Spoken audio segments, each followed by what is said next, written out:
오늘 하나님 말씀 누가복음 23장 26절에서 43절, 우리 한 목소리로 26절부터 43절 같이 읽겠습니다. 시작. 그들이 예수를 끌고 갈 때 시몬이라는 구레네 사람이 시골에서 오는 것을 붙들어 그에게 십자가를 지워 예수를 따르게 하더라. 또 백성과 및 그를 위하여 가슴을 치며 슬피 우는 여자의 큰 무리가 따라오는지라. 예수께서 돌이켜 그들을 향하여 이르시되 예루살렘의 딸들아, 나를 위하여 울지 말고 너희와 너희 자녀를 위하여 울라. 보라, 날이 이르면 사람이 말하기를 잉태하지 못하는 이와 해산하지 못한 배와 먹이지 못한 젖이 복이 있다 하리라. 그때 사람이 산들을 대하여 우리 위에 무너지라 하며 작은 산들을 대하여 우리를 덮으라 하리라. 푸른 나무에도 이같이 하거든 마른 나무에는 어떻게 되리요 하시니라. 또 다른 두 행악자도 사형을 받게 되어 예수와 함께 끌려가니라. 해골이라 하는 곳에 이르러 거기서 예수를 십자가에 못 박고 두 행악자도 그렇게 하니 하나는 우편에 하나는 좌편에 있더라. 이에 예수께서 이르시되 아버지, 저들을 사하여 주옵소서, 자기들이 하는 것을 알지 못하니이다 하시더라.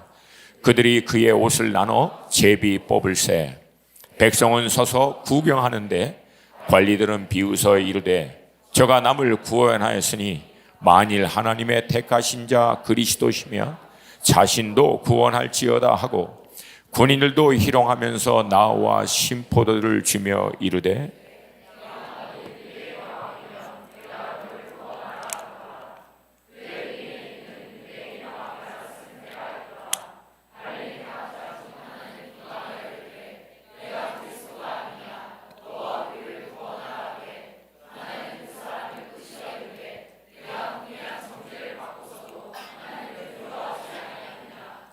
우리는 행한 일에 상당한 보응을 받는 것이니 이에 당연하거니와 이 사람이 행한 것은 옳지 않은 것이 없느니라 하고 이르되 예수여, 당신의 나라에 임하실 때 나를 기억하소서 하니 예수께서 이르시되 내가 진실로 내게 이르노니 오늘 내가 나와 함께 낙원에 있으리라 하시니라.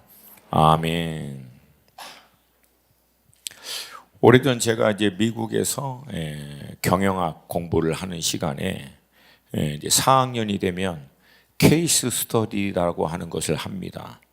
특정 기업이나 아니면 특정 인물을 놓고 교수님께서 한 사업이든 기업이든 어떤 인물이든 직장 현장에서 그들이 성공하고 그들이 승진하는 여러 케이스를 이렇게 쭉 나누면서 어떻게 이제 전략적인 기술과 산업 그리고 시대의 흐름에 맞는 어떤 마케팅, 이런 가치들을 잘 읽고 대하느냐에 따라서 한 기업이 성공하기도 하고 아니면 망하기도 하고 개개인도 마찬가지로 그런 여러 가지를 이제 얘기를 이제 쭉 하는데 마지막 부분에서는 이 교수님이 좀 약간 곤란한 표정을 지으면서 말씀하시는 거예요. 솔직히 교수님 자신은 이제 인정하고 싶지는 않지만 인정할 수 없는 이제 팩트라고 얘기합니다. 팩트 중에 하나는 아무리 최선을 다하고 노력해도 그럼에도 불구하고 그냥 불쑥불쑥 터지는 그런 일들, 이게 좋을 때는 행운, 안 좋을 때는 불행이라고도 얘기하는 본인들의 어떤 의지와 의사와 상관없이 우연하게 터지는 이런 많은 케이스들이 실질적으로 한 사업에도 한 개인의 삶에서도 너무 많다라고 하는 거예요. 그러면서 아주 재밌는 몇 가지 예를 들었는데 그 한 직장 근무하는 사람이 우연한 기회에 이제 여자친구를 만나기로 했는데 그게 바로 직장 옆이에요. 근데 너무 일찍 간 거야. 그래서 이제 할 것도 없으니까 회사 가서 잠깐 이제 이메일 보낼 거 하고 마침 그 마무리하지 못한 서류 하나 있어서 잠깐 가서 컴퓨터 그거 잠깐 하고 있는데 CEO가 지나가다 그걸 본 거예요. 이 회사 전체 빌딩에 뭐 수천 명의 직원이 있는데 걔 한 명이 나와서 일하고 하고 있는 거예요. 그러니까 이 CEO가 너무 감동을 받아서 그 다음 주 딱 그냥 승진. 그리고 난 다음에 이 친구는 뭘 해도 이 CEO의 이제 아예 그냥 그 인상이 바뀐 거죠. 뭘 해도 지지해 주는 거예요.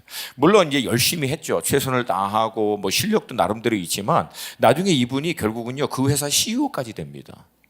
근데 당신이 그렇게 CEO가 됐던 결정적인 계기가 뭡니까? 얘기하는데 사실 나처럼 똑똑한 사람 많고 나처럼 실력 있고 최선을 다하는 사람 다 많다는 거예요. 근데 사실 결정적인 계기는 바로 그때 내가 CEO 눈에 띄었던 거. 그게 결정적인 계기였다라고 하는 것을 부인할 수 없다. 그 솔직히 얘기하는 거예요. 이건 신뢰입니다. 또 하나 이제 경쟁을 통해서 이제 입찰을 해야 되는데 이 대형 기업하고 이 작은 기업하고는 사실 경쟁 자체가 안 되거든요. 근데 우연한 계기에 이 대형 기업이요. 그 입찰하는 그날 가장 중요한 서류 한 장 딱 하나예요. 수천 페이지 서류 중에 딱 한 장 필요한 게 있어요. 근데 그걸 모르고 안 가져온 거예요. 그 기업의 이름도 알아요, 내가. 시스코. 이 시스코라고 하는 기업은요, 전 세계적으로 어마어마한 유통 그 식자재를 보급하는 회사인데 그 회사하고 경쟁했던 회사는 제가 아는 회사예요. 왜? 그 CEO가 저를 후원해 주는 사람이거든. 근데 자기네 이 서류를 갖고 와서 그냥 트라이얼만 하려고 했던 거기에서 오히려 낙찰이 돼가지고 본인이 기업이 이렇게 성장할 수 있는 굉장히 중요한 계기가 됐다라고 얘기합니다. 그리고 많은 기업들이요, 굉장히 시대의 큰 빠른 변화에 따라 어떤 전략적 산업을 통해서 어떤 기술을 개발해야 미래가 있는지 이거 여러분 예측하는 게 그렇게 쉽지는 않습니다. 물론 대다와 함께 여러 가지 전략적인 기술 이거 다 모아서 결론을 내리긴 하지만 여러분 지금의 삼성이 있었던 결정적인 계기 아시죠? 1970년대 말 지금 이전에 이건희 회장께서 앞으로의 미래 산업은 반도체입니다. 여러분 70년대 말에는요 미국이나 전 세계 어떤 기업도 반도체에 대해서 알지 생소한 기업이에요. 근데 그분이 그거를 딱 건 거예요, 목숨을. 그러니까 이거는 어떤 팩트나 자료가 다 종합해서 이게 분명하다 그럼 다 했지. 근데 이게 그 불안한 가운데서도 그 결정이 사실은 지금의 삼성이 있게 했던 결정적인 계기가 됐던 거죠. 이런 예도 수없이 많다라고 하는 거예요. 반대로 이런 행운도 있지만 불행도 있다라고 해요. 제가 지금도 기억하고 있는 게 미국의 이제 MBA를 졸업한 인도의 굉장히 젊은 이제 사업가들인데 나중에 미국 그 증권에도 상장까지 하면서 어마어마한 투자까지 유치하면서 이들이 시작하려고 했던 게 뭐냐면요 인도의 호텔 비즈니스입니다. 인도는요 그 위생이 너무 안 좋기 때문에 위생을 신뢰할 수 있을 수준의 호텔은요 굉장히 비쌉니다. 나머지는 굉장히 낙후하고. 근데 이 중간층의 갭을 이들이 본 거예요. 그래서 이 사업을 시작하기 이전에 벌써 어마어마한 이 직원들을 위생 훈련들을 몇 년간 시키고 이제 딱 시작하려고 했는데 코로나가 터져버렸어요. 시작도 못하고 망해버린 거예요. 전략을 못 짠 게 아니에요. 시장의 흐름 파악 못한 것도 아니야. 그리고 준비를 제대로 안 한 것도 아니에요. 근데 이건 코로나가 일어날 줄 누가 알았어? 큰 무역회사인데 이거 한 번이면은 어마어마한 이문을 남길 수 있는 그 장비를 준비해서 선박을 보냈는데 태풍으로 하루아침에 선박이 파손되면서 사업이 망하는 케이스. 그래서인지 몰라도 세상은요 최선을 다하고 실력도 쌓고 이런저런 많은 팩트를 모으면서도 여전히 어쩌면 우운, 한국말로는 이게 하늘이 도우시면 최선을 다하지만 내가 뭔가 안 된 것은 나에게 아직 기회가 오지 않았기 때문에 뭔가 내게 열리지 않았기 때문에 이것들을 사람들은 지금도 찾고 있는 것을 봐요. 그래서 많은 여러분 아시잖아요. 한국 기업만이 아닙니다. 전 세계 유명한 기업들 다들 우상 숭배하고 있어요. 그들 뒤에서는. 왜? 불가항력적인 이런 일을 부인을 못하는 거예요. 반대로 성경은요 운이나 우연한 기회를 말하고 있지 않습니다. 성경은 처음부터 마지막까지 한 가지 하나님의 때에 대해서만 얘기합니다. 때가 참에 하나님의 말씀이 한 개인에게 나라에게 임하고 그 말씀이 임했다는 얘기는 하나님 그 말씀대로 하신다는 거예요. 할렐루야. 때가 참에 하나님은 당신의 계획을 나타내시고 그 계획 가운데로 우리를 인도하여 주시고 때가 참에 닫혀있는 문들을 열어버리시고 때가 참에 묶여있는 자를 자유케 하시고 때가 참에 하나님은 역사하십니다. 그래서 하나님의 사람들은 우연한 기회와 운을 찾지 않고요, 하나님의 때를 기다리고 하나님의 인도하심을 구합니다. 저는 여러분들이 하나님의 때를 향한 계시가 오늘 이 시간 열리기를 주님의 이름으로 축복합니다. 오늘 본문은 예수님의 마지막 사건을 다루고 있는 말씀이지만 좀 더 깊이 들어가 보면 우리 삶에 있어서 매우 중요한 삶의 영적인 원리들을 다루고 있어요. 우연과 하나님의 때 사이에서 우리 믿음의 사람들은 어떻게 우리들의 삶 가운데 일어난 예측 못한 수많은 문제들을 바라볼 것인가. 특별히 하나님께서 예비하신 영적인 시프트를 경험하기 위해서는 우리는 결코 놓치지 말아야 될 영적인 원리가 무엇인가. 오늘 성령께서 이 말씀을 통하여 우리 사랑하는 식구들에게 주시고자 하시는 메시지를 듣고 반응할 수 있기를 주님의 이름으로 축복합니다. 우리가 잘 알고 있는 대로 예수님은 때가 참에 예언하신 말씀대로, 기록한 말씀대로 이 땅에 육신의 몸을 입고 임마누엘 하셨습니다. 우리와 함께 하신 거예요. 그리고 때가 차기까지 우리와 평범한 인생을 사셨습니다. 가난한 아버지, 육신의 아버지인 요셉의 아들로 태어나서 아버지가 16살 때 결국은 돌아가심으로 아버지의 가업인 목수의 그 일을 이어받아서 어머니와 밑에 있는 동생들을 부양하고 30세까지 이 일을 하신 거예요. 그러니까 16세부터 30세까지니까 14년 동안 가난한 목수로서 소년 가장 역할을 하신 분이 예수님이세요. 그러면 여러분, 예수님은요, 사랑하는 사람을 잃은 아픔이 얼마나 큰지를 아세요.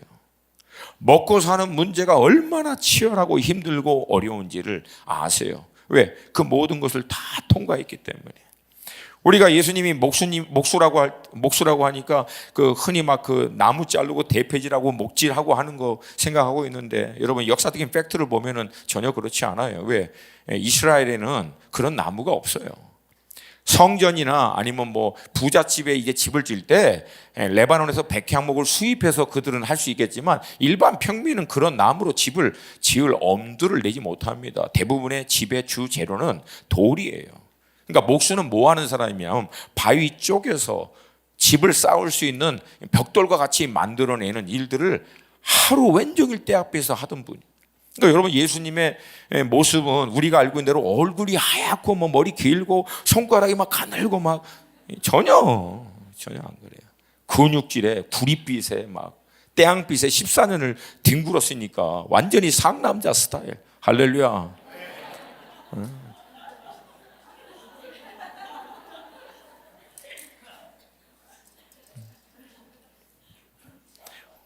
상남자의 반응을 이렇게 하셔요, 그렇게.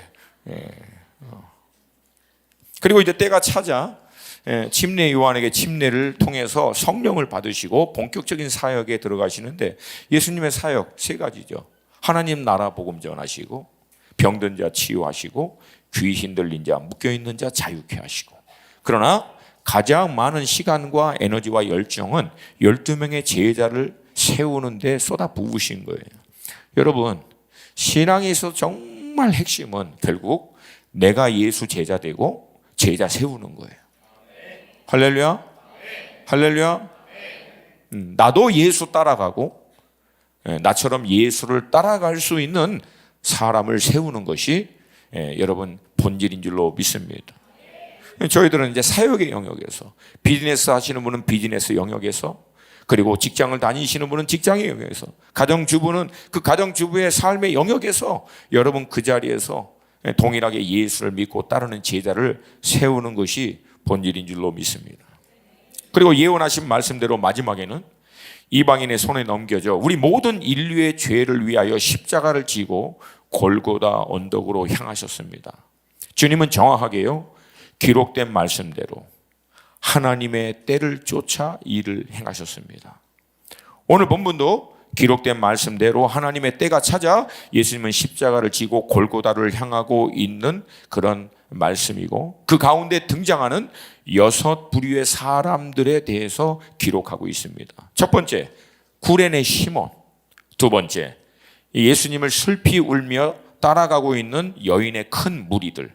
세 번째, 그 모든 과정을 먼 발치에서 구경하고 있는 백성들. 네 번째는 그 예수님을 향하여 비웃는 관리들. 마태복음을 보면은 당시 종교 지도자들이라고 기록되어 있습니다.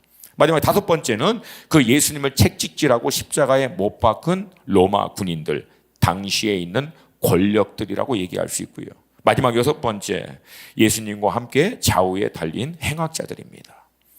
오늘 첫 번째 등장하는 구레네 시몬과 마지막 예수님과 함께 좌우에 달린 이 행악자는 마지막에 나누기로 하고, 가장 먼저 십자가를 지고 골고다로 향하는 예수님을 따라가며 슬피 우는 여인들의 큰 무리를 살펴보겠습니다. 27절 말씀이에요. 한 번 더 읽습니다. 시작.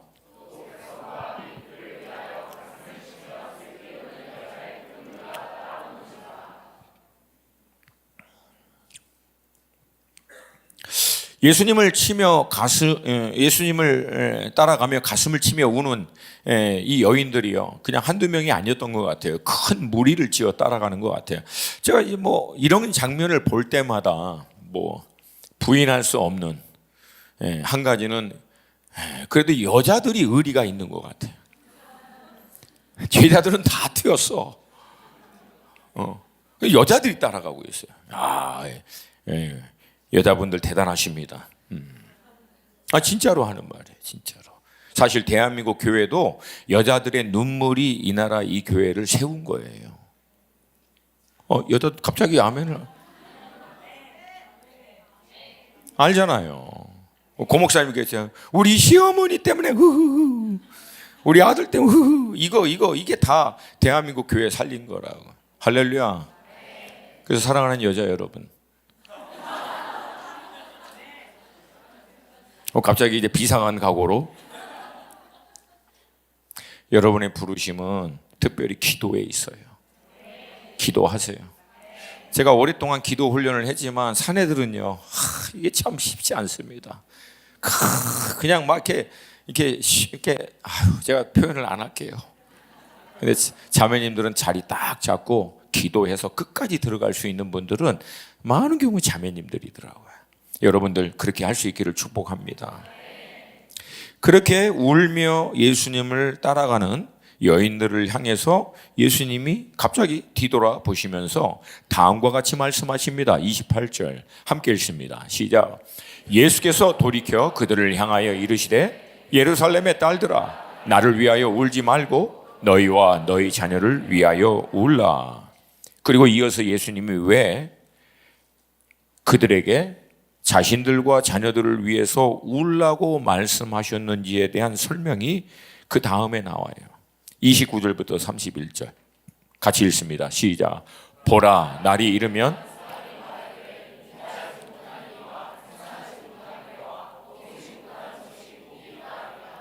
그때 사람이 산들을 대하여 우리 위에 무너지라 하며 작은 산들을 대하여 우리를 덮으라 하리라. 푸른 나무에도 이같이 하거든 마른 나무에는 어떻게 되리요 하시니라. 보라, 날이 이르면 익숙한 말씀이죠. 앞에서 언급한 때가 참회와 같은 의미입니다. 이제 때가 되면 일어날 일들에 대해서 예수님이 말씀하시는데 그 일은 결코 반가운 일이 아닙니다. 주님이 말씀하신 이 사건을 우리는 두 가지 관점으로 봐야 하는데, 가장 먼저는 역사적 관점으로 봐야 하는데, 예수님이 승천하신 후 37년 이후에 AD 70년 로마의 디도 장군에 의해서 결국 이스라엘이 돌 하나도 돌 위에 남지 않고 완전히 멸망하는, 그래서 여러분 이스라엘이라고 하는 나라는 AD 70년에 지구상에서 사라집니다. 완전히 쑥대밭이 돼요. 여러 이제 이유가 있지만 사실 이제 로마라고 하는 제국에 있어서는 이 작은 이스라엘을 여러 주변의 나라의 본보기로 삼은 거예요. 그래서 여러분 역사적인 기록을 보면은요, 처참하게 죽입니다. 잔인하게 죽여요. 그리고 이스라엘은 우리가 알고 있는 대로 1948년 5월 14일 재건될 때까지 근 2000년간 나라 없는 민족으로 온 열방에서 핍박을 받으며 유리방황하게 됩니다. 이때 고통이 얼마나 심한지 차라리 자녀가 없는 사람이 그 고통과 아픔을 상대적으로 덜 겪기 때문에 역설적으로 복이 있다라고 얘기합니다. 그러나 이 말씀은 궁극적으로 주님이 말씀하시고자 하시는 핵심은 마지막 때입니다. 그러니까 역사적으로 곧 일어날, 그러나 우리 시점에서 볼 때는 이미 역사적으로 일어난 그 사건을 통해서 예수님께서 예루살렘을 비추어 마지막 때에 일어날 것에 대해서 말씀하시는데, 이 동일한 내용을 마태복음 24장에서, 그리고 동일한 표현을 산들이 우리 위에 넘어지라, 계시록 마지막 때에 나오는 극심한 고통의 사건을 똑같이 표현하고 있어요. 그리고 결론적으로 다음과 같이 얘기합니다. 푸른 나무, 살아있는 나무죠. 그러니까 믿음과 의인을 얘기합니다. 이 당시 예수님 당신을 가리킨다라고 볼 수 있지만, 결국 얘기하고자 하는 핵심은 의인도 이렇게 핍박을 받는다면 마른 나무는 살아있지 않는 불의한 자, 믿음이 없는 자, 빗대어서 이런 사람들은 그러면 어떻게 되겠느냐? 불보듯 뻔하지 않겠느냐? 의인이 이 정도면 악인은 이건 뭐 말할 필요가 없다라고 하는 거예요. 여기서 본문이 이 시대를 살고 있는 여러분과 저에게 주시고자 하시는 메시지는 명확합니다. 말씀하신 대로 때가 차면 AD 70년에 그들에게 임박한 이 역사적인 사건처럼 마지막 때가 되면 주님 반드시 오셔서 심판하신다는 거예요. 심판하신다는 거예요. 그것을 알고 있다면, 그것을 정말 믿는다면 너희들이 흘려야 될 눈물은 다른 게 아니라 너희 자신들의 눈물, 아니 너희 자신들의 믿음, 그리고 너희 자녀들의 믿음을 위해서 눈물을 흘려야 한다. 울어야 한다. 기도해야 한다. 이 의미인 줄로 믿습니다. 여러분, 우리의 삶에서 뭐가 좀 안 되고 불편하고 부족하고 힘들고 어려운 거 늘 있어요. 여러분, 때로는 우리는요, 그것 때문에 주님 앞에 속상해하면서 울면서 매달릴 때도 물론 있지만, 여러분, 정말 우리가 울면서 매달려야 하는 문제는 죽고 사는 문제 아닙니까? 죽고 사는 문제. 오래전 믿음의 사람들이 도전한 것이 뭡니까? 너희 눈물을 아끼라는 거예요. 이 세상에 사는 동안 잠시 있다가 사라지는 것들 때문에 그 소중한 눈물을 흘리지 말고 영원한 것을 위해서, 정말 값진 것을 위해서 눈물을 흘리라고 하는 거예요. 저는 이 말씀을 보면서 참 이 시대 우리들에게 이 메시지가 어쩌면 너무 이렇게 와닿지가 않은 거예요. 왜? 우리는 너무 세상에 대한 것들은 많이 우는데 정말 하나님의 나라와 영혼의 구원과 천국의 소망에 대해서는 울지는 않아요. 잘. 그냥 자식 새끼 때문에 울고, 직장 때문에 울고, 먹고 사는 것 때문에 울고, 그냥 이것저것 세상에 눈에 보여 있는 것 때문에는 그렇게 울고 매달리는데, 정말 우리가 눈물을 흘려야 될 본질적인 것들은 놓치고 있을 때가 많다. 여러분, 다시 한번 도전드립니다. 여러분의 눈물은 소중한 거예요. 정말 가치 있는 것을 위해서 울 수 있게 되기를, 주님께 매달릴 수 있기를 주님의 이름으로 축복합니다. 그 다음은 백성들입니다. 오늘 본문 27절 앞부분과 35절에 언급하고 있어요. 예수님이 이제 채찍 맞으시고 온몸에 피투성이 돼서 십자가 지고 골고다까지 올라가서 십자가에 매달려 결국은 숨을 거두시는 이 모든 과정을 따라가면서 먼 발치에서 구경하던 사람들이에요. 마치 무슨 일이야 하면서, 좀처럼 흔하지 않는 마치 좋은 구경거리가 있듯이 먼 발치에서 구경하고 서로 쑥덕쑥덕거리던 사람들. 그러나 여러분, 이들 가운데 상당수는요, 직접 간접적으로 예수님의 메시지를 들었고요, 예수님께서 오병이어 기적을 행하시고 여러 기적과 역사를 행할 때 경험하고 먼 발치에서 봤던 사람들입니다.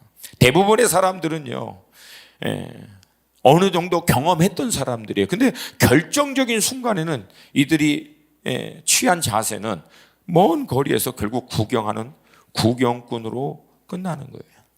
예수님이 왜 채찍에 맞으셔야 했는지, 왜 십자가를 지고 저 골고다까지 가셔서 못 박히셔야 했는지에 대한 것을 깊게 생각해 보지 않고 결국 먼 발치에서 구경하고 마치는 자들. 앞서 주님이 말씀하신 마른 나무들이라고 볼 수 있습니다. 그러면 여러분, 그 마른 나무들이 AD 70년 때는 어떻게 됐을까요? 더 이상 설명할 필요가 없죠. 소망 없이, 구원 없이 결국 심판으로 끝나는 인생이 된 겁니다. 지금도 우리 주변에는요, 수많은 구경꾼들이 있어요. 여러분, 대한민국 5천만이죠, 우리가 대략.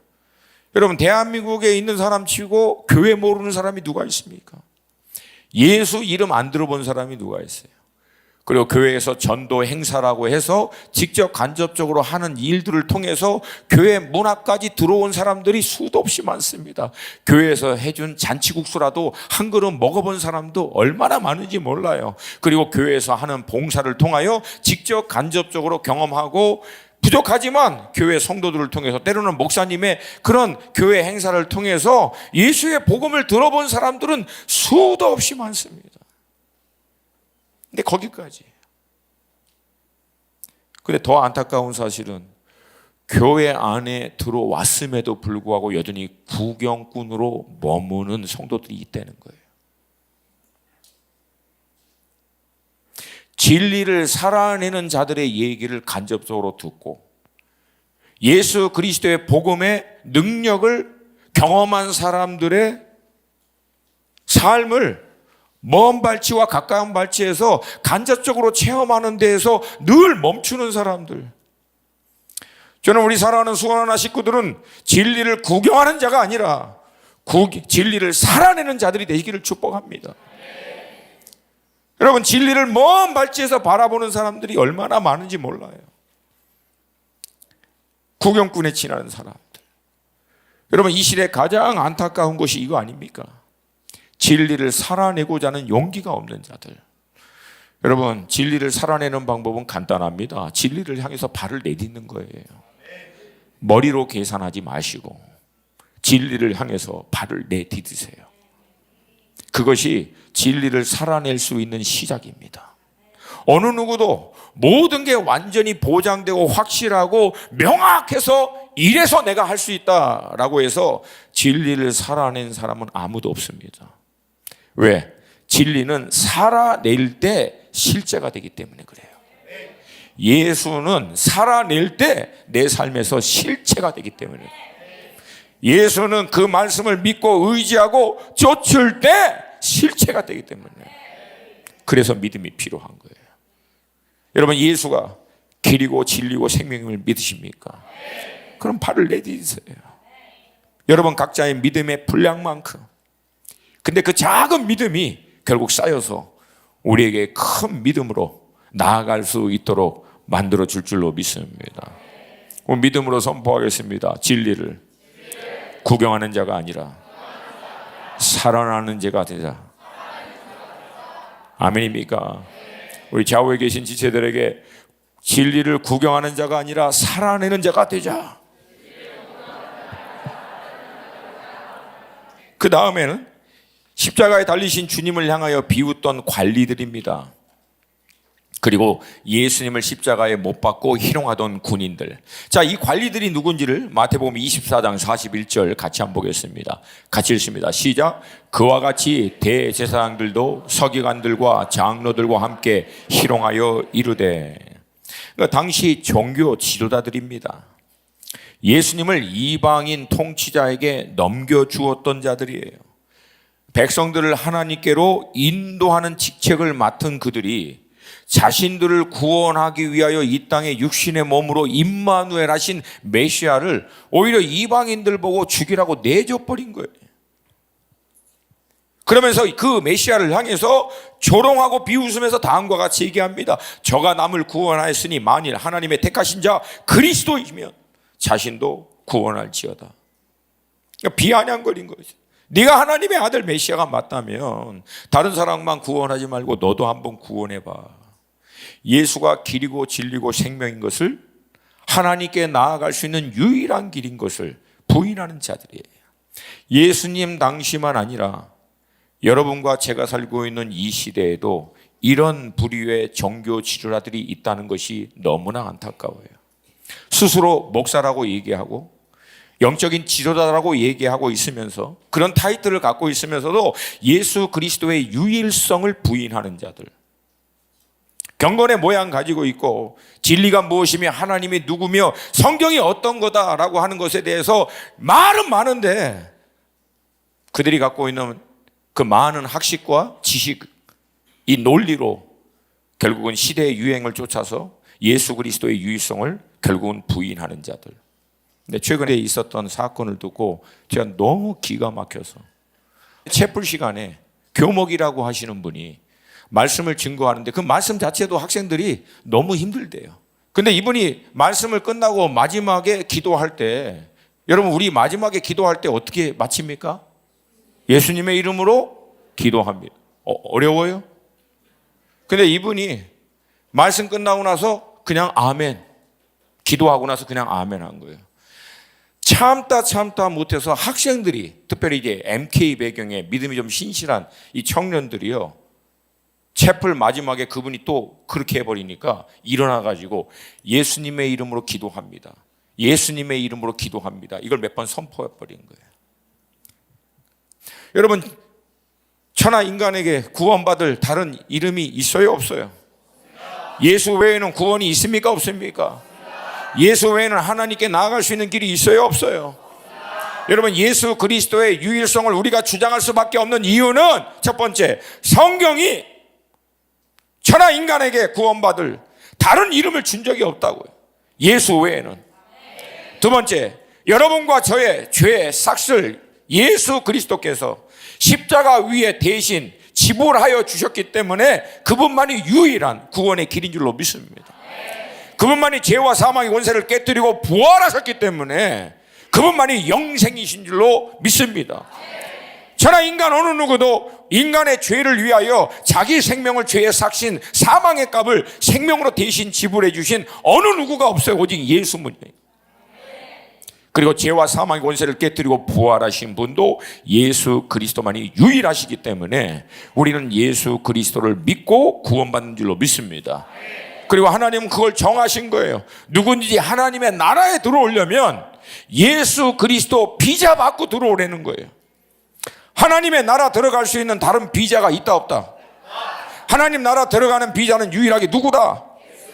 근데 이 예수 그리스도의 비자는 비용이 너무 비싸요. 사실은 인간의 힘으로는 도저히 지불할 수 없는 비용입니다. 그래서 우리가 지불할 수 없기 때문에 예수께서 자신의 생명으로 그 비자의 비용을 다 지불해 주셔서 누구든지 그 예수를 믿고 의지하는 자들에게는 프리패스예요. 할렐루야. 그래서 우리 천국 갈 때 누구 비자 받고 가요? 누구 비자 받고 가요? 한국 들어올 때 누구 비자 받고 들어옵니까? 한국 비자 받고 들어와요. 일본 들어갈 때 누구 비자 받고 들어갑니까? 어려워 대답을 안 해. 그 비자 누가 줍니까? 일본 정부가 줘요. 한국 정부가 줍니다. 다른 정부가 주지 않아요. 하나님 나라 거기 들어가는 거 비자 하나님이 주시는 거예요. 그리고 그 비자는 누구다? 누구다? 여러분, 앞으로 우리는요, 이 예수 그리스도의 유일성을 놓고 반으로 쫙 나눠질 거예요. 이거 우리 당연하다고 생각하지만 이게 당연하지 않은 것처럼 들이미고 있는 큰 흐름에 맞닥뜨리면 제대로 준비되지 않으면 우리 휩쓸립니다. 떠내려가지 마세요. 떠내려가지 마세요. 오직 예수만이 유일한 것인 줄로 믿습니다. 그리고 이어서 로마 군인들이에요. 로마 군병들은 그들을 포함해서 나타내고 있는 세상 권력을 얘기합니다. 그리고 결국 예수를 못 박은 자들, 그리고 저들 동일하게 희롱하며 말합니다. 내가 만일 유대인의 왕이면 내가 너를 구원하여야 하더라. 앞서 종교 지도자들도 그렇고 세상 권력도 그렇고 예수님을 십자가에 못 박고 네가 메시아, 네가 왕이 맞으면 한번 내려와봐, 조롱하는 거예요. 저는 말씀드려도 가끔가다 이렇게 말씀을 묵상하다 보면 중간중간 이렇게 엉뚱한 생각이 잡힐 때가 있어요. 만약 그때 주님께서 그들의 얘기대로 십자가에서 내려오셨으면, 와, 정말, 아우, 내려왔으면 좋겠어, 차라리 나는 때로는. 여러분 아시잖아요. 히스기야 때 아수르군 사네린이 히스기야 하나님에 대해서 조롱하니까 하나님이 열받으셔갖고 천사 한 명 보내잖아. 거기 원어를 보세요. 싱글러입니다. 더 엔젤 하나예요, 천사. 그리고 그 밤에 18명 5천 명을 쓸어버립니다, 천사 하나가. 이때 예수님이 열받아서 내려오셔서 야 미카엘 10명만 데리고 와. 그럼 어떻게 됐을까요? 아우. 근데 안 하셨어요. 안 하셔서 여러분과 제가 여기 있는 거예요, 지금. 오히려 예수님은 그 조롱과 멸시와 고통 가운데서도 오히려 저들을 위해서 기도합니다. 34절 함께 읽습니다. 시작. 이에 예수께서 이르시되 아버지 저들을 사하여 주옵소서. 자기들이 하는 것을 알지 못함이다 하시더라. 그들이 그의 옷을 나눠 제비 뽑을세. 자신이 지금 무엇을 하는지 무슨 말을 하는지 모르는 채 주님을 향해서 비웃고 멸시하고 희롱하는 자들.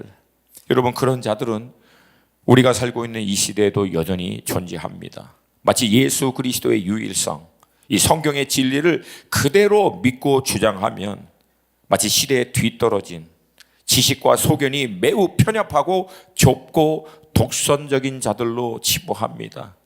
그리고 그들이 갖고 있는 광대한 지식, 철학, 학문, 사상, 이론, 이 모든 걸 통해서 논리로 복음의 유일성에 대해서 비웃고 조롱하는 자들. 그들은 이제 거대한 종교적인 세력을 이룰 것이고 세상의 권력을 힘입어서 그 일을 체계적으로 법적으로 몸된 교회를 향하여 칼날을 들이밀 거라는 거예요. 그들이 하는 것은 딱 하나예요. 예수 그리스도의 유일성만 내려놓으라는 거예요. 여러분 이러한 때 우리가 해야 될 것은 무엇일까요? 예수 그리스도의 유일성으로 더 무장하는 겁니다. 어떤 조롱과 멸시와 불이익이 있더라도 여러분 이 부분에서는 우리가 물러날 수 없다는 거예요. 오히려 예수 그리스도로 마치 전신갑주로 머리끝부터 발끝까지 무장하여 그들의 모든 이론과 철학, 학문, 사조 이 모든 것들을 예수 그리스도 발 앞에서 통일되고 무릎 꿇게 만들어야 될 줄로 믿습니다. 여러분 이번에 우리 찰리 커크 이 사건을 딱 저도 개인적으로는 잘 몰랐어요. 그러니까 젊은 친구가 막 이렇게 한다는 것만 알았지. 근데 그 사건 이후에 제가 찰리 커크의 영상을 좀 집중해서 좀 봤어요. 제가 보고 나서 회개했습니다. 나보다 성경을 더 잘 알아. 나보다 성경의 모든 지식, 이론, 논리, 합리적인 사고가 이 성경의 진리와 복음으로 완전히 정리가 끝난 친구더라고. 그래서 세상에 누가 어떤 이론을 갖다 들이밀어도 성경적 말씀과 진리를 근거로 반박하고 있더라고. 저는 우리 수원 하나 가운데서 이런 찰리 커크가 우리 다음 세대 가운데 일어나기를 축복합니다. 축복합니다. 축복합니다. 그냥 머리끝부터 발끝까지 말씀으로 무장된 자들, 예수 안에서 모든 이론을 통일시키는 자들, 그래서 누가 뭐라고 얘기해도 이 진리로 반박할 수 있는 하나님의 청년들이, 뉴 와인 세대들이 일어날 수 있게 되기를 주님의 이름으로 축복합니다. 정말 제 소원은 그거예요. 정말 우리 청년들, 대학도 안 나온 친구야, 알고 보니까. 근데 그가 갖고 있는 지식은 탁월하더라고요. 경제 이론에서부터 모든 정치적 이론, 주요 인물부터 세상의 책도 다 섭렵한 친구예요. 사도 바울이 뭐라 그래요 그걸? 현현하신 것 같아 보니까. 거의 그 수준이야, 그 수준. 누가 뭘 얘기해도 딱 반박할 수 있는 우리 기독 청년들 그렇게 일어날 수 있기를 축복합니다. 그렇게 무장되기를 축복합니다. 그러려면 여러분 시간 낭비하면 안 돼요. 그러려면 여러분의 시간을 여러분 철저히 규모 있게 사용해야 돼요. 저는 여러분에게 자신 있게 도전할 수 있어요. 왜? 나도 청년 때 그렇게 보냈기 때문에. 나는 늦게 만났지만 20대 후반부터 40대 초반까지 하루 4시간 이상 자본 적이 없어. 왜? 늦게 돼가지고. 늦게 된 자가 먼저 된다 그러니까. 먼저 되려고. 여러분 지금부터 도전하세요. 말씀으로 무장하시고 모든 이론을 말씀 앞에서 무릎 꿇을 수 있도록 여러분들이 준비할 수 있기를 축복합니다. 할렐루야. 그래서 어떤 이론 앞에서도 예수 그리스도의 유일성을, 성경적 진리와 가치를 담대하게 선포할 수 있는 여러분이 되시기를 주님의 이름으로 축복합니다. 그 친구는 이제 우파잖아요. 근데 우파에 대해서 얘기하고 있지 않잖아. 좌파들이 얘기할 때 성경이 뭘 얘기하고 있고 성경적 진리와 가치에 따라서 우파가 지지하고 있는 그게 성경과 부합하기 때문에 나는 이걸 지지한다라고 성경으로 풀어내잖아.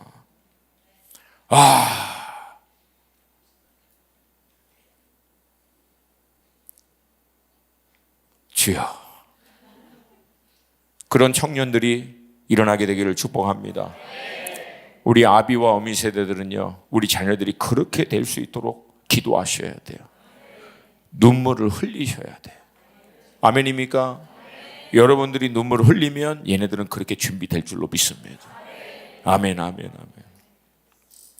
마지막 이제 두 부류가 나오는데, 먼저 이제 구레네 사람 시몬입니다. 구레네 하면 이제 우리한테는 좀 낯설죠. 지금의 북아프리카 리비아의 동부 지역에 있는 샤트라고 하는 지역. 그러니까 북아프리카 리비아 땅이라고 생각하시면 돼요. 근데 이 땅의 이제 배경은 기원전 7세기경에 그리스 사람, 특별히 이제 스파르타인들입니다. 스파르타 사람도 뭐 대단한 사람들이죠. 이 사람들이 식민지로 개척해서 헬라적인 문화와 이것들을 토대로 세운 그런 도시고요. 나중에 이제 프톨레미 왕조, 또 설명을 해. 자, 아시리아 제국 무너지고 그 다음에 일어난 제국이 어느 제국이에요? 바벨론 제국. 일어났어요. 예. 바벨론 제국이 또 누구한테 무너지죠? 바사와 메대 연합군. 나중에 이 바사가 이제 페르시아가 되죠. 자, 이 페르시아가 누구한테 또 멸망하죠? 알렉산더. 할렐루야. 예, 헬라 제국에 멸망하죠. 근데 알렉산더 헬라 제국은 33살에 결국은 죽습니다. 그리고 그 밑에 4명의 부하 장수가 나눠진 거예요. 알렉산더가 페르시아를 쳤던 이유는 딱 하나입니다.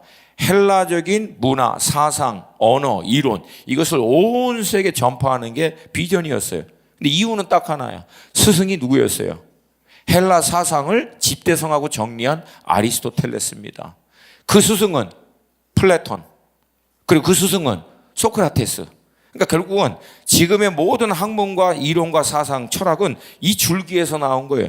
그것 때문에 알렉산더가 젊은 나이에 비전을 품고 온 세상을 먹으려고 전쟁을 시작하고, 근데 죽어버렸어, 여러분. 그러니까 결국은 인생은 딱 둘 중에 하나입니다. 소모품으로 쓰다 끝나는 인생, 결국은 하나님의 경륜 안에 쓰임받고 마지막까지 하나님의 유업에 들어가는 인생. 할렐루야, 할렐루야. 근데 이 네 장수가 이제 접전을 벌이다가 결국은 둘로 나눠집니다.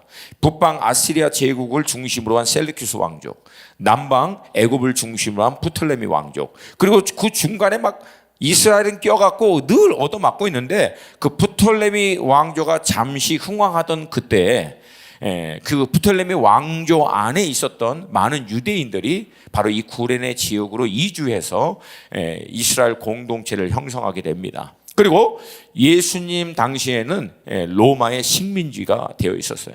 그러니까 당시 이제 많은 디아스포라 유대인들은 이제 절기가 되면 구레네 사람 포함해서 전 세계에 흩어진 유대인들은 이스라엘에 오는 거예요. 절기를 위해서. 그리고 유월절과 오순절 절기를 합니다. 근데 제가 말씀을 이렇게 연구하다가 약간 좀 갸우뚱한 거예요. 왜냐하면 이게 유월절에서부터 오순절까지 이 규례를 지키려면 50일 이상을 머물러야 돼요.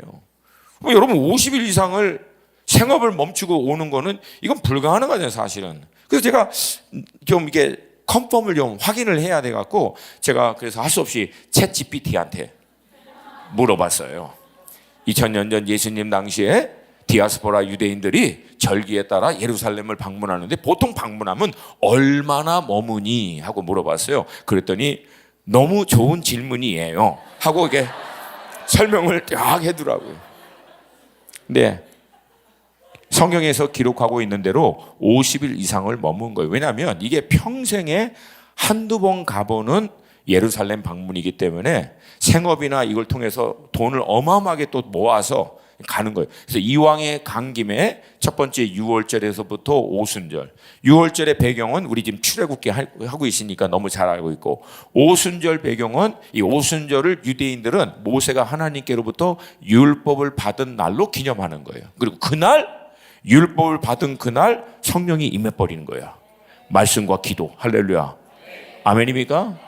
네, 그렇게 해서 이게 50일 넘도록 머무는 거예요. 그러니까 그때 절기에 맞춰서 구레네 시몬도 예루살렘에 방문하고 마침 그날이 예수님이 십자가에 못 박힌 날인데 그게 6월절이 시작하는 그 저녁부터 이제 시작하는 그날에 매달려요. 그래서 예수님 사망을 확인하고 6월절이 시작하기 전에 시체를 내린 거예요. 왜? 저주받은 시체가 매달려 있는 상태에서 6월절을 지키는 것은 이스라엘 백성들에겐 굉장히 이게 불경건하기 때문에 그렇게 된 거예요. 그래서 예수님이 십자가를 지고 가는 그 과정에서 이제 시몬도 이제 무슨 사람들이 이제 구경거리가 난 것처럼 막 웅성웅성 난리를 치니까 거기 틈에 들어가서 이제 구경하고 있던 거예요. 근데 그렇게 구경하고 있는데 갑자기 로마 군사들이 그 구레네 시몬을 끌어다가 예수님의 십자가를 지고 걷게끔 만든 겁니다. 그게 26절 말씀이에요. 같이 읽습니다. 26절. 그들이 예수를 끌고 갈 때 시몬이라는 구레네 사람이 시골에서 오는 것을 붙들어 그에게 십자가를 지워 예수를 따르게 하더라. 아멘. 구경하던 사람 가운데 눈에 딱 띈 거예요. 왜? 이건 시골에서 온 놈 같이 생긴 거야. 뭐 굳이 설명하자면 그거지. 여러분, 그 많은 사람 가운데 내가 뽑힐 확률은 높다 아니면 적다. 이건 거의 로또 수준이에요. 로또 수준. 그리고 더구나 본토인도 많을 텐데 디아스포라 사람이 택할 가능성은 정말 희박한 거죠. 근데 이번 케이스는 좋은 기회를 잡은 게 아니죠. 지금의 표현하면 전문용어로 이게 똥 밟은 케이스야. 똥 밟은 케이스. 괜히 구경 한번 잘못하다가 그것도 그 수많은 사람 가운데 해필이면 뽑혀가지고 그 무거운 십자가 지고 가게끔 된 거예요. 그렇게 강제적으로 십자가를 지고 가면서 시몬은 무슨 생각을 했을까? 여러분, 당시 대략 시몬이 십자가를 지고 올라가는 그 거리가요, 이게 그 법정에서부터 마지막 골고다까지가 거의 한 7, 800대니까 시몬은 대략 한 5, 600 정도 이 십자가를 지고 올라갔다고 생각하는 거예요. 근데 여러분, 골고다 뭐예요? 언덕이야. 그리고 십자가 무게가 대략 30에서 40kg입니다. 나무 기둥이에요. 나무 기둥. 이게 뭐 아령같이 이렇게 둘 수 있는 것도 아니고 그 긴 나무 기둥을 들고 이 언덕을 향해서 거의 한 5, 600km를, 아니 5, 600m를 걸어가는 거예요. 그러면 여러분, 그렇게 걸어가면서 시몬은 여러 생각을 했겠죠. 가장 먼저 첫 번째, 자기 자신에 대해서 생각했겠죠. 어떻게 생각했을까요? 하여튼 나는 재수가 없어도 어떻게 안 풀려도 이렇게 안 풀리는 인생이 있을까? 그러지 않겠어요? 우연히 걸려도 그렇게 좋은 일들은 남들은 많이 걸리는데 나는 어떻게 이렇게 안 좋은 일에 걸리는 은사를 타고났는지. 더구나 이때 시몬이 절기를 쫓아서 하나님의 축복을 받기 위해서 왔잖아요. 축복은 고사하고. 그래서 온갖 저주를, 하여튼 나는 안 돼. 나는 뭘 해도 안 돼. 어떻게 이렇게 재수가 없어? 어떻게 이렇게 안 풀려? 축복은 고사하고 어떻게 하는 것마다 이렇게 힘들고 어려워. 자기를 향해서 온갖 부정적인 말, 생각 퍼부었겠죠. 두 번째는 자기를 그렇게 강제적으로 이제 뽑아낸 로마 병장, 군사들을 향해서 뭐라고 생각했을까요? 하여튼 온갖, 그렇죠? 저놈의 10세켈, 세켈은 이스라엘의 화폐 단위예요. 저는 절대 욕한 게 아니에요. 하여튼 막 퍼부었겠지. 저주를 하면서 저희 나쁜 놈의 시키다 하면서 남의 나라에 와가지고 지네 백성도 아닌데 괜히 남의 백성들을 지네 마음대로 십자가 못 받고, 그리고 왜 나를 뽑아, 이씨, 나를 뽑아, 나를 뽑아. 온갖 얘기를 해댔겠죠. 여러분, 그 과정에서 우리도 떠오르죠. 우리 인생 가운데 안 풀릴 때마다 결정적으로 등장하는 그 인물, 내 인생 안 풀리게 만든 그 사람. 하여튼 얘 때문에 재수 없었어. 아니면 이게 이 사람 때문에 없었어. 부모 잘못 만나서, 아니면 자식 새끼 뭐가 하나 잘못돼서, 뭐 안 풀리는데 결정적으로 등장한 그 인물.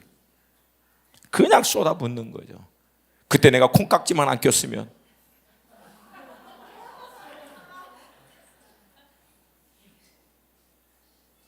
마지막으로 26절 마지막 부분을 보면은요, 시몬이 그렇게 십자가를 지고 예수님 뒤를 따라갔다라고 기록되어 있어요.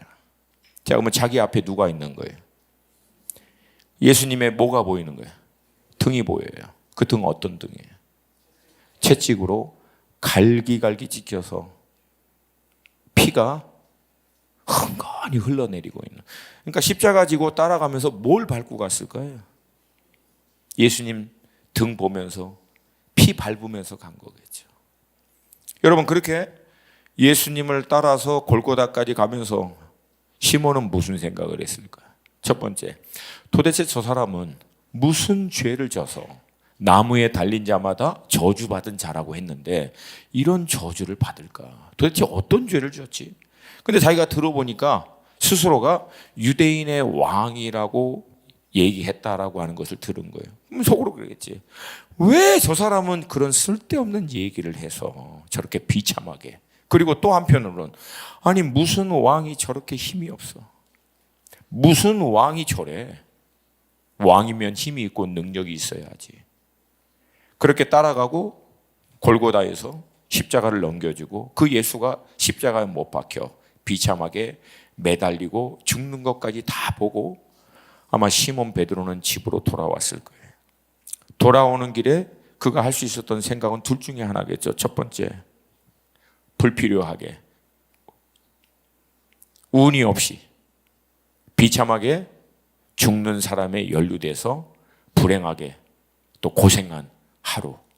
아니면 하나님께서는 왜 절기를 맞이하여 예루살렘에 온 나에게 이런 과정을 허락하도록 하셨을까? 그렇다면 저 사람은 누군가? 그리고 일어난 몇 가지 일들을 우리가 좀 살펴봐야 돼요.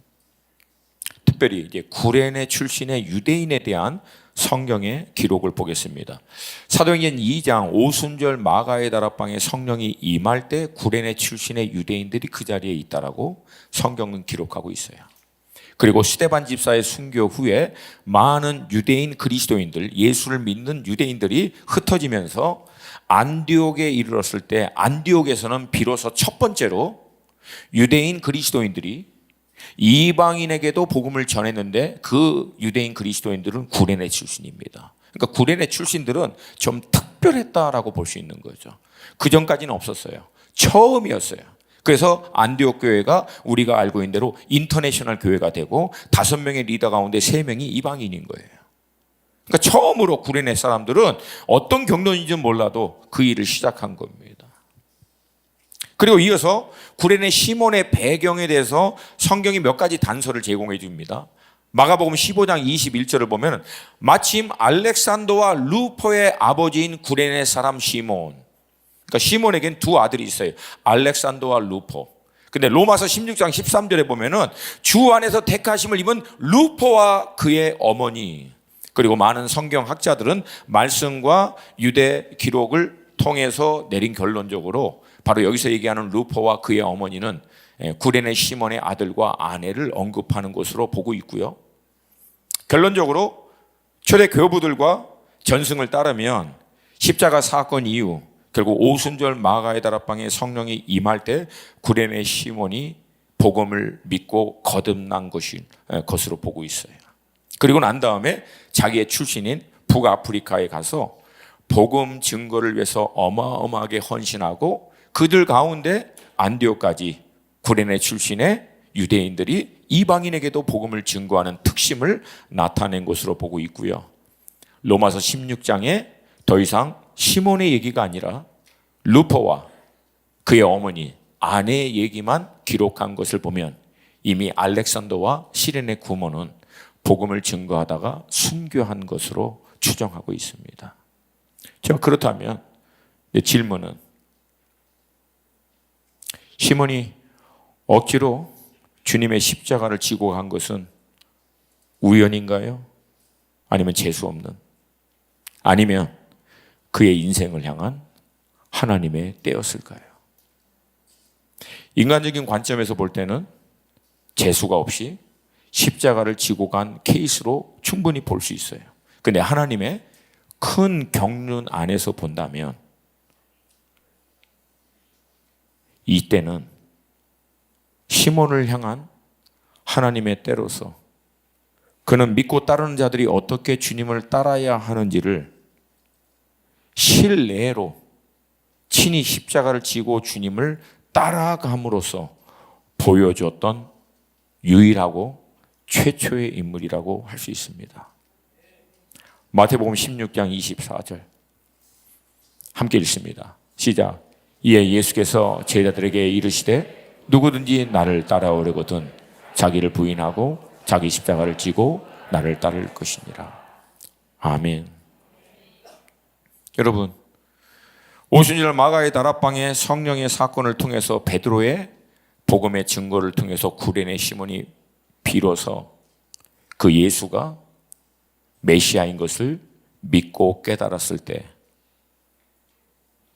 그 순간 구레네 시몬의 생각에는 그때 자신이 지나갔던 그 모든 과정들이 주마등처럼 떠오르겠죠. 예수님의 십자가를 지고 따라갔던 그 시간이 재수 없는, 운이 없는, 저주받은 시간이 아니라 주님께 가장 가까이 나아갈 수 있었던 시간. 그 로마 병정은 그 재수 없는 산 가운데 결정적으로 등장하는 악한 사람이 아니라 오히려 그 주님께 자기를 인도해 준 축복의 통로가 되었겠죠. 그리고 자기가 십자가를 지면서 얼마나 힘들다고 불평했겠어요. 얼마나 투덜투덜 거렸겠어요. 얼마나 짜증내면서 재수 없으면서 우리가 상상할 수 있는 모든 일들을 다 했을 거 아니에요. 근데 알고 보니까 그 분이 예수님이었어. 그걸 알았을 때 구레네 시몬이 뭐라고 얘기했을까요? 십자가만 질 뿐만 아니라 할 수만 있었으면 예수님 내 등에 업히세요. 예수님 힘드시죠? 저는 괜찮아요. 주님 더 힘드시잖아요. 괜찮습니다 주님. 얼마든지 할 수 있어요. 주님 더 고통스럽잖아요. 지금 이 시대에 주님을 믿고 따르는 우리 삶에서도 어떻게 보면 우연히, 그러나 우리가 볼 때는 매우 불행한 모습으로 내가 부인되어져야 되고 십자가를 질 수밖에 없고 남들이 얘기하는 고생, 아픔, 어려움을 다 통과해야 되는 과정이라고 볼 수 있는데 어쩌면 그것이 나를 향한 주님께 가장 가까이 나를 인도하시는 하나님의 때가 될 수 있다는 거예요. 반대로 여러분, 세상에서 얘기하고 있는 행운을 갖고 있는 자들, 이미 배부르고 만족하고 부유한 자들은 주님으로부터 더 멀어집니다. 안타깝게도 현대 그리스도인들은 내가 부인되고 십자가를 지고 그 고통과 아픔에 동참하기를 꺼려합니다. 어쩌면 그렇기 때문에 주님께 더 가까이 나아갈 수 있는 하나님의 때를 놓치지 않는가라는 생각이 들기도 합니다. 물론 고통과 아픔 자체가 좋은 건 아니에요. 근데 만약에 그것을 통해서 내가 주님의 십자가 밑으로만 갈 수 있다면, 그리고 주님을 더 깊이 만날 수만 있다면, 그 고통은, 실패는, 아픔은 나를 향한 하나님의 최선의 때인 줄로 믿습니다. 저도 25세 주님을 깊이 만나고 26세 단기 선교, 27, 28에 2년간 일본 선교, 그 이후에 사역을 쭉 하는 동안 수많은 과정들이 있는데 제가 주님께 가장 가까이 나아갔던 시간은요, 사역이 잘 되고 일이 잘 되고 뭐 원하던 것이 다 되고 그런 때가 아니었어요. 가장 힘들고 어려울 때, 더 이상 안 되겠다 싶을 때, 그때 지금도 기억나요. 지구촌 교회 지하 소망의 할머니들이 쉬시는 그 작은 룸, 거기서 만난 주님은요, 뭐라 표현을 할 수가 없어요. 제가 그 다음에 이제 빌립보 교회 개인 기도방 거기 안에서 만난 주님은, 그리고 내가 뉴저지로 올라가서 우리 그 3층짜리 집 지하 반은 구라지고 반은 지하 기도실 만든 거기서 혼자 기도하다 주님 만난 그 주님은 그 어떤 때보다도 가장 깊게 만난, 그 고통이 나를 그 자리로 인도했고 그 자리에서 주님을 만난 거예요. 그리고 그 만남이 지금의 저를 멈추지 않고 이 자리까지 있게 만든 거라는. 그래서 여러분, 우리는 우리의 삶을 바라보는 시각이 달라야 합니다. 다시 말합니다. 고통과 아픔, 실패, 이거 자체가 행복이라는, 이게 축복이라는 얘기는 아니에요. 근데 만약에 그것이 나를 주님께로 인도한다면, 주님께 더 가까이 나아가도록 한다면, 그것은 하나님의 때가 맞습니다. 하나님의 때가 맞습니다. 마지막으로 주님과 함께 좌우에 매달린 두 강도예요. 행악자라고 나와 있습니다. 두 번째 행악자가 말하는 걸 보면 자신들이 행한 일에 대한 상당한 보응을 받는 것이라 이렇게 표현한 걸 보면 이 두 사람은 평생에 한 거라고는 그냥 악을 행한 것 같아요. 하나님으로부터 이런 십자가의 심판을 받기에 본인 스스로도 합당하다라고 얘기할 만큼 일평생 사는 동안 했던 거라고 하는 것은 딱 하나, 악한 일이에요. 근데 우연히도 평생 악한 일 외에는 한 것이 없는 이 두 사람이 예수님 왼쪽과 오른쪽에 함께 달린 거예요. 근데 그 가운데 첫 번째 이 행악자는 고통 가운데, 아픔 가운데 뭐 화도 났겠죠. 그러면서 예수님께 소리 지른 거예요. 내가 그리스도가 아니냐? 너와 우리를 구원하라. 그 뉘앙스를 보면은 그리스도라는 것을 믿는 뉘앙스가 아니죠. 그리스도라며! 고통 가운데 한번 구원해봐! 앞에 있는 관리들과 로마 병정들과 똑같은 표현이죠. 여러분 잘 들으세요.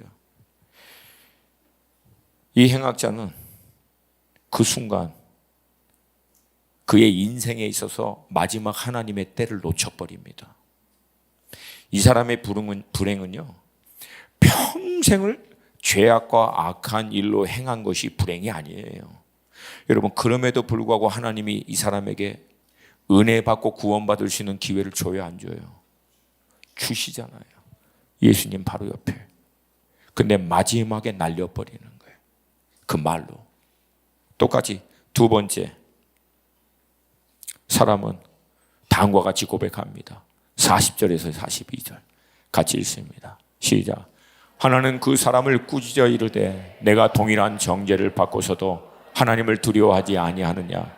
우리는 우리가 행한 일에 상당한 보응을 받는 것이니 이에 당연하거니와 이 사람이 행한 것은 옳지 않은 것이 없느니라 하고 이르되 예수여 당신의 나라에 임하실 때에 나를 기억하소서. 아멘. 평생을 죄악만 행한 사람이에요. 근데 그는 그에게 찾아온 하나님의 때를 취합니다.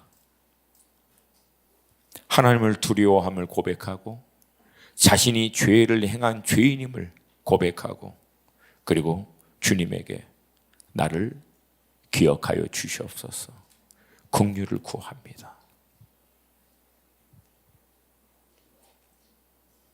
어쩌면 제가 이걸 볼 때 우연과 하나님의 때는요, 종이 한 장 차이입니다. 우리 인생에게 찾아오는 모습은 사뭇 비슷해 보일 수도 있어요. 다만 그 우연이 됐던 하나님의 때가 됐던 그 일 앞에 나는 어떻게 고백할 것이고 어떤 반응을 할 것이냐에 따라서 그 일은 우연히 재수없는 불행한 일 아니면 하나님의 놀라운 때가 될 수 있다라고 하는 거예요. 동의하시면 크게 아멘. 그리고 이 두 번째 행악자에게 오늘 주님이 하신 말씀입니다. 43절 함께 읽습니다. 시작. 예수께서 이르시되 내가 진실로 내게 이르노니 오늘 내가 나와 함께. 아멘. 가끔가다 그런 분들이 있어요. 물론 이것도 조심스럽긴 하지만 죽기 전에 평생 예수 안 믿다가 병들어서 죽기 전에 예수 믿고 고백한다고 죽은 사람이 그래도 그렇지 어떻게 구원을 받을 수 있습니까? 뭐라고 얘기할 거예요? 이 사람 아무것도 한 거 없어. 죄악만 졌어요. 근데 마지막에 예수 믿은 거예요. 여러분, 하나님 나라 가는 거는 의로운 행위로 가는 게 아니에요.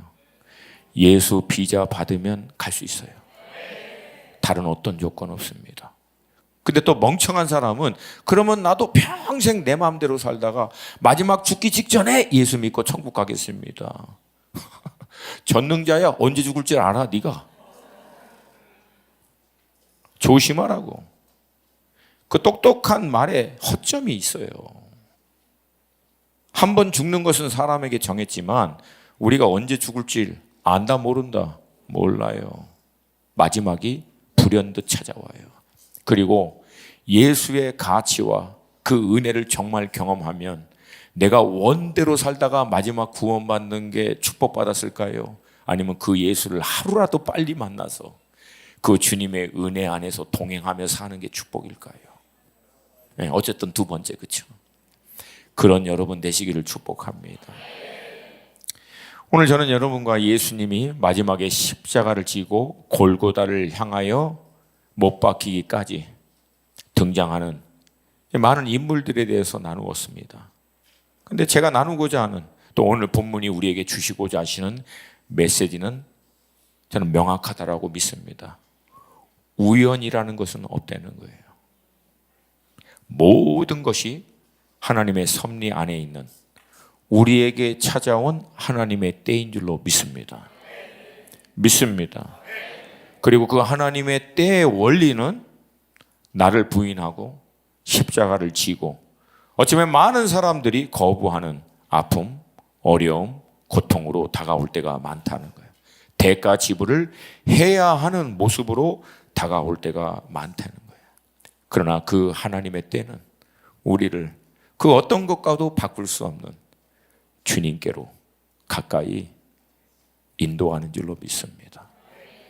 그리고 우리 영혼은 그 안에서 비로소 참 쉼, 안식과 기쁨과 자유, 이 소망을 누리게 될 줄로 믿습니다. 우리 기도팀 앞에 좀 나와주시고 우리 함께 자리에서 좀 일어나시겠습니다.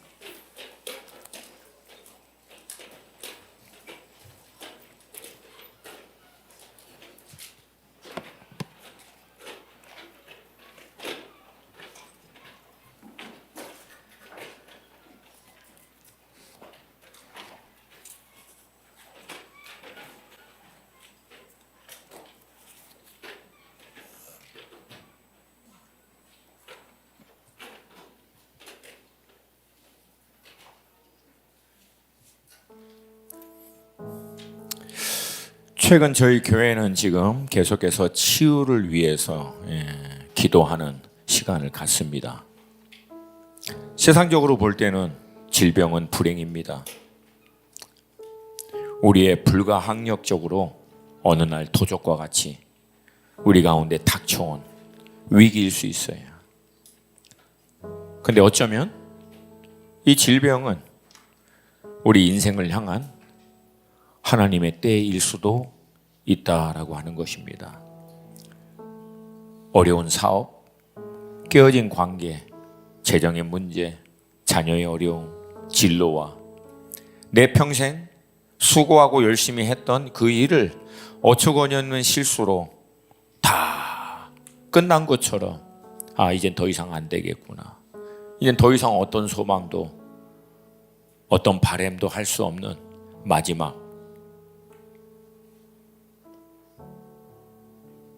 그것 자체는 불행일 수 있고요, 고통일 수 있고 아픔일 수 있습니다. 근데 사랑하는 성도 여러분, 근데 만약에 그 고통 때문에, 아픔 때문에, 절망 때문에 도저히 어쩔 수 없는 나의 한계 때문에 여러분이 그거 붙들고 주님 앞에 나온다면 그것은 반드시 여러분을 향한 하나님의 때로 바뀌게 될 것입니다. 그리고 하나님은요, 그 고통에 통해서 우리를 단순히 십자가 앞으로 인도할 뿐만 아니라 십자가 넘어 부활로 우리를 인도하실 것입니다. 제가 오늘 계속 준비하고 기도하다가 찬양 중간에 이제 들어왔는데, 그 찬양 중간에 딱 들어오는데 갑자기 막 그냥 성령님이 말씀하시는 것 같아요. 구레네 시몬이 골고다 위에 십자가에 달리신 예수만 본 게 아니라 3일 후에 죄와 사망의 권세를 깨뜨리고 부활하신 그 예수의 소식을 듣고 그 예수의 복음을 믿고 그를 따랐다라고 하는 거예요. 아, 시몬이 부활의 주님을, 부활의 메시지, 여기에 목숨을 걸었구나. 할렐루야, 할렐루야. 맞습니다. 여러분, 고통은, 아픔은 우리를 십자가 앞으로 인도해요. 나를 깨트리고 부인해야 되고 그 아픔과 처절한 과정을 통과하게 합니다. 근데 사랑하는 여러분, 우리가 믿고 있는 복음은 거기서 끝나지 않아요. 우리가 믿고 있는 복음은 거기서 죄와 사망의 권세를 깨트리고 부활하신 예수 그리스도, 그 예수와 함께 우리 또한 부활에 참여하는 신앙으로 들어가게 할 줄로 믿습니다. 이 소망이 있기 때문에 우린 절망을 안 해요. 왜? 이게 끝이 아니라 부활이 시작이 되기 때문에 그래요. 천국을 믿고 있기 때문에. 아멘입니까?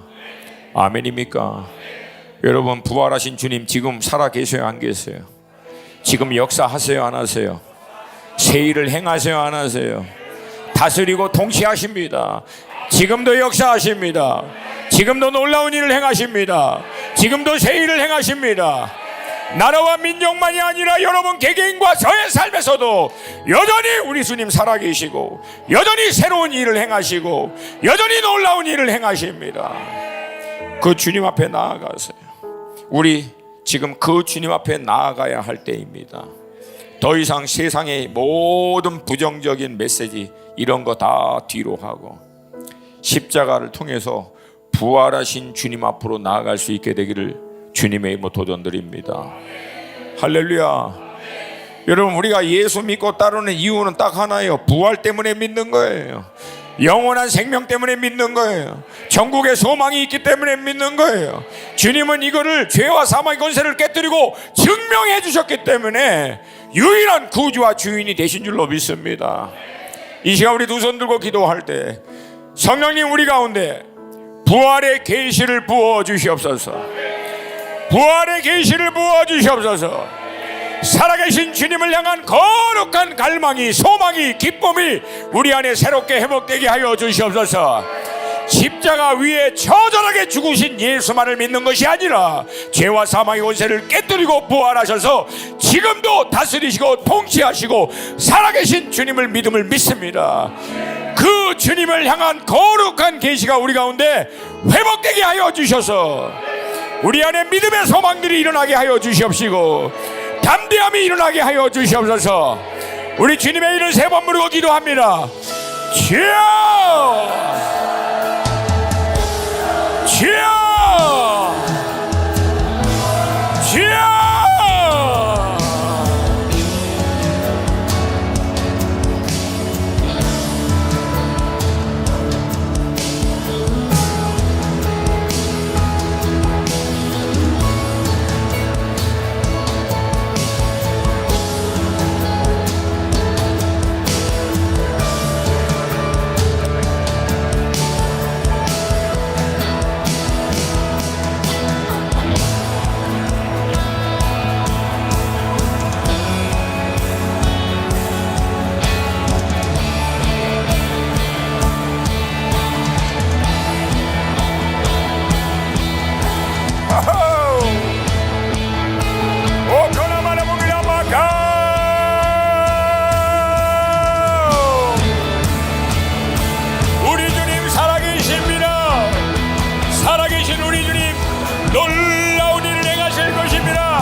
세상과 몸된 교회와 이 땅 대한민국 가운데 놀라운 일을 행하실 주님을 찬양합니다. 기대합니다. 소망합니다. 갈망합니다. 오코나마나마나 보기나 마카 오코나마카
What a